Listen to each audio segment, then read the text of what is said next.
నేను పిచ్చిదాన్ని అనుకోకండి, తిక్క అవన్నీ చూపిస్తున్నాను అనుకోకండి, చాలామందికి యూజ్ అవుతున్నాయి నా టిప్స్. ఇంకా రీఫిల్స్ అన్నీ కూడా ఏం చేశానంటే దాంతో ఏమన్నా ఐడియా వస్తుందా అని చూశాను, రాలేదు. చాలా కష్టపడి ఆలోచించిన రాలేదు. ఇంకా ఈ పెన్నులన్నీ స్ప్రింగ్స్ తీసేసి కలెక్ట్ చేసేసాను కదా, క్యాప్స్ కూడా పీక్ పడేశాను. బట్ ఉట్టి మధ్య పార్ట్ ఉంటుంది కదండి, ఆ మధ్య పార్ట్ని పట్టుకొని ఏం చేయాలని ఆలోచిస్తే నాకు ఐడియా వచ్చింది. 3 లైన్లు ముగ్గులు వేయడానికి రాని వాళ్ళకు చక్కగా 3 రబ్బర్ బ్యాండ్ వేసేసి లేదా 2-వే స్టిక్కర్ వేసేసి సెల్లో టేప్ వేసేసి ఇలా 3 లైన్ల చుక్కలకు ముగ్గు వేయటానికి ఈజీగా ప్రాక్టీస్ చేయొచ్చు. నాకు వెనకాల సన్నగా రంధ్రం ఉంటుంది కదా, కొంచెం ముగ్గు ఇబ్బందిగా పడుతుంది, కానీ ట్రై చేయడానికి బాగుంటుంది 3 లైన్లకు అని ఐడియా వచ్చింది. బట్ ఇంకోటి ఐడియా ఏమొచ్చిందంటే చిన్నపిల్లలకు ముగ్గు చుక్కలు పెట్టడం రాదు.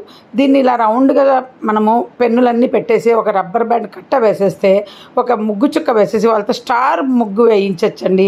ఇట్లా 5 చుక్కలు పెట్టి ముగ్గు పెడతామో చూడండి, ఇలా పెట్టి